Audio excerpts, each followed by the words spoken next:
There are a ton of Nen abilities in Hunter x Hunter, and today we are ranking the best of them. I've cut it down to the 15 best abilities, and here is the rubric I used. I want to make it clear that the competition for these spots is steep. Like 15 and 1 are just 7 points apart, so some great abilities will not make an appearance. Let's get into it. Starting off at 15, we have Kurapika's Chains. I struggled to decide whether I wanted this to be one ability, or if I wanted to count the 5 chains as separate abilities. I ended up grading each chain individually and then averaging them together, not including Emperor Time or Stealth Dolphin. Kurapika's chains are a Swiss Army knife of abilities. Each one serves a purpose on its own, and when used in combination, it gives the user a crazy amount of versatility. He basically becomes a one-man army as he is capable of healing, interrogation, obstruction, and of course, murder. Most of these abilities have low restrictions such as using Emperor Time, with the only exception being Chain Jail. Emperor Time might not sound like a small restriction, but I think it is, and we'll explain why when we get to talk about that ability. All in all, Kurapika's chains are a phenomenal ability that greatly helps him in his quest for the Scarlet Eyes and his side quest for revenge. At number 14, we have Skill Hunter. Skill Hunter is a very polarized ability. It is extremely versatile, but it also has a ton of restrictions. This ability allows Chrollo to steal abilities from those who oppose him and use their abilities until that person dies. We've seen it be used on multiple occasions for multiple purposes, from predicting the fortunes of the troop to fighting Hisoka. This ability becomes even more threatening in the manga thanks to the development of Bookmark, which allows Chrollo to use 2 abilities at the same time or put the book away and use just one. Of course, this adjustment comes with more restrictions, but in this case, I think the positives definitely outweigh the negatives. At 13, we have Aura Synthesis. Aura Synthesis is the ability Meruem is naturally born with. It allows him to absorb Nen and Nen abilities by consuming his victims. Unfortunately, we don't get to see much of this ability because Meruem did not focus on Nen, but the implications that you get the ability and the aura of the person that you kill are insane. Even the average Nen user could prey on below average users and become much more powerful because of them. It also has 0 drawbacks or restrictions, meaning that if it was in the hands of someone that wanted to pursue Nen, that user could become a serious threat with very little issue. This ability has the potential to be much higher on this list, but I didn't feel comfortable putting it any higher with the little information we have on it. Following Aura Synthesis, we have Needlemen. Needlemen is the needle-based ability that Illumi uses. It's broken into 3 parts, each of which control people in a different way. The big ones give the user complete control of the victim, who will then work for Illumi until they die or become incapacitated. The medium-sized ones give the user control over dead bodies, including high motor functions such as driving and speaking, unlike the larger needles. And the small one is a form of hypnosis to influence the decisions of the victim. As far as we know, none of these abilities come with drawbacks, and they all give the user a lot of flexibility on and off the battlefield. These abilities suit Illumi's needs perfectly, since his tasks are dependent on his contracts, meaning he must be capable of both murder and recon. At number 11, we have Parallel Future. This is one of the newer abilities on this list, and I think it's one of the best defensive abilities in the show. It's a little bit complicated, but it basically allows the user to see 10 seconds into the future, but only when in Zetsu. The user can then act as the old future plays out, and can adjust based on what's happening. This allows the user to avoid death and change the future directly. However, it's not an invincible ability. If you kill the user before they can get into Zetsu, they will die, and if you kill them in a way that lasts more than 10 seconds, such as drowning, they will also die. Regardless, it's an ability with a ton of potential on and off the battlefield, with very few drawbacks, and as such, it's on this list. At number 10, we have Dragon's Head. But before we get into that ability, please subscribe. It really helps me out a lot, and you really have no reason not to. When was the last time you even checked your subscription box? Exactly. So please subscribe because it helps me a lot and won't affect you at all. Anyway, number 10 is Dragon's Head. Dragon Head is a simple ability that is just good. It's broken into 3 abilities that allow the user to hit a large area, restrain opponents, and even fly. Sometimes simple is best, and this is one of those cases. While this might seem like a one-dimensional ability on the surface, its simplicity allows the user to use their ability to a high degree and with low restrictions. It's a good mix of offense and support, and it played a pivotal role in some of the most important moments of Hunter x Hunter. I will admit this ability might be overrated, as Zeno is obviously someone who has a ton of experience with Nen, and he might not be an accurate representation of what this ability is capable of. But we have to go with what we see, and what we see is a pretty powerful ability. At number 9, we have God's Accomplice. God's Accomplice is a weird ability to rank. It's an amazing ability that allows the user to become completely undetectable, not just invisible, truly unsensible. On top of this, the user can also apply the effect to one person if they make contact with the user of God's Accomplice. However, it does have a pretty big drawback, that it can only be active while the user holds their breath. This means the power has a severe limitation, as if the user gets seen breathing or appearing or disappearing, the ability loses one of its major advantages. While I don't think this is a huge deal, it does matter at this point in the list because of how competitive these abilities are. At number 8, we have Razers 14 Devils. This one might seem overrated, but based on the criteria I used, this is a high scoring ability. It is extremely versatile, has no restrictions, and perfectly suits Razor and his needs. This ability was also kind of weird to rank because of how it's used in the context of Hunter x Hunter. 14 Devils is the perfect ability for the dodgeball game, but even outside of Greed Island, this ability has some crazy implications. Being able to create 14 entities of different strengths gives Razor a lot of flexibility on and off the battlefield, but I think an underrated aspect of this ability is how the Devils can combine or split to become faster or stronger depending on Razor's needs. They also act without direct command, which allows Razor to focus on his needs as well, giving yet another layer of depth to the ability. At number 7, we have Godspeed. This one should be pretty self-explanatory. This is one of the fastest abilities in the show, as it was too fast for even Yuppie to comprehend. While we have seen this ability be outsped by Subone, it's still some crazy speed, especially considering it only needs one person to work. The main reason it's not any higher are its two restrictions. Electrical resistance takes a while to develop, and the need to recharge electricity means there's a definite end to the time that this ability can be used. But let's not forget about the other half of Godspeed, Whirlwind, which allows the user to move automatically on reflex. Both of these abilities are great on their own, but when you put them together, it becomes clear why Godspeed is this high on this list. At number 6, we have Emperor Time. It should be no surprise seeing Emperor Time up here. It is an ability that allows a Nen user to become a master of every category of Nen with little drawback. Yes, I said a little. 10 seconds off the end of your lifespan will be deadly in the long run, but considering how Nen extends your lifespan, I don't think it's that big of a deal if this ability is used wisely. It's also not a restriction that affects the usage of Emperor Time, or one that affects how battles proceed. Compared to many of the other restrictions on this list, Emperor Times feels small, and when this is contrasted by the power it provides, it should become clear why it's at number 6. At 5 and 4, we actually have the first and only tie on this list, and it's between Spiritual Message and Beelzebub. Both of these abilities belong to Shiapoof, and during the Chimera Ant arc, we see them get used to their fullest. Spiritual Message is a specialized form of N. It gives the user up to 30 different emotional signals, allowing them to make informed decisions based on their opponent's emotions. It also has a hypnotic effect on those that inhale the scales, but we do not know how they would affect Nen users because Morrow never inhaled while he was trapped with Poof. This ability gives the user a huge amount of information, and considering how important information is in a Nen battle, it also gives the user a huge advantage. Beelzebub, on the other hand, is the undisputed best defensive ability in the entire show. It allows the user to break up into clones of themselves and do so down to a microscopic level. These clones are almost invincible, as they have to be completely vaporized to truly be killed, meaning their only weaknesses are really electricity, radiation, and probably high heat as well. They also allow the user to do widespread recon and share a brain with the original clone. The only real drawback to this ability is that the clones lose recon use if they get too small. These are both amazing abilities, and the only reason that it's tied is that's just how the math worked out, especially since I couldn't really use screen time as a tiebreaker since they're literally from the same person. Anyway, let's move on to number 3, which is Hide and Seek. Hide and Seek is yet another amazing support ability. It has no drawbacks and it has many amazing applications. By setting up portals, the user has access to 21 different rooms of various sizes. This allows for easy transport of items and people and can lead to easier communication in stressful environments. Normally, portals created with this ability can only go to rooms they're connected to,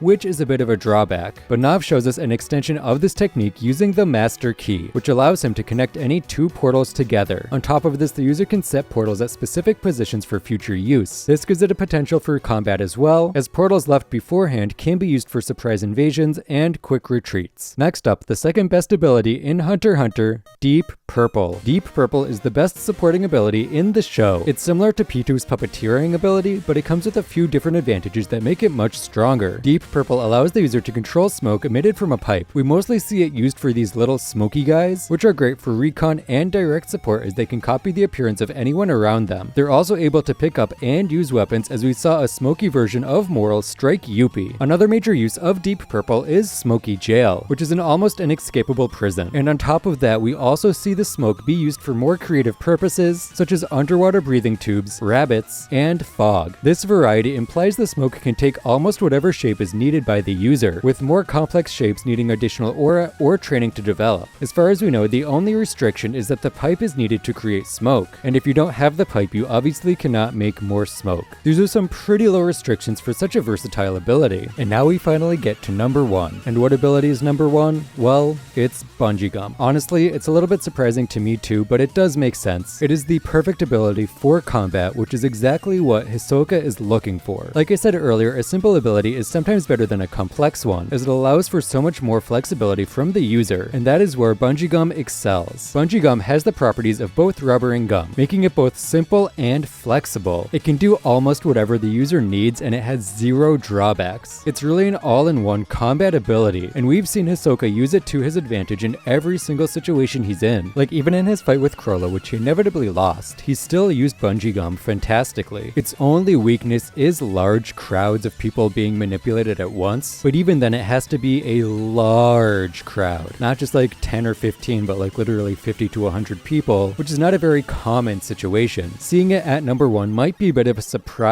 but I think it makes sense when you consider the criteria that I used. Obviously, different criteria will yield different results, and I'm more than happy to hear your ranking in the comments down below. If you enjoyed this video, let me know in the comments down below so I know what kind of content to make. And if you want to support me directly, you can do so on Patreon. There will be a link in the description that explains all the perks, including Q&A segments and Patreon picked videos. Thank you for watching, don't forget to subscribe, and I'll see you next week for another video.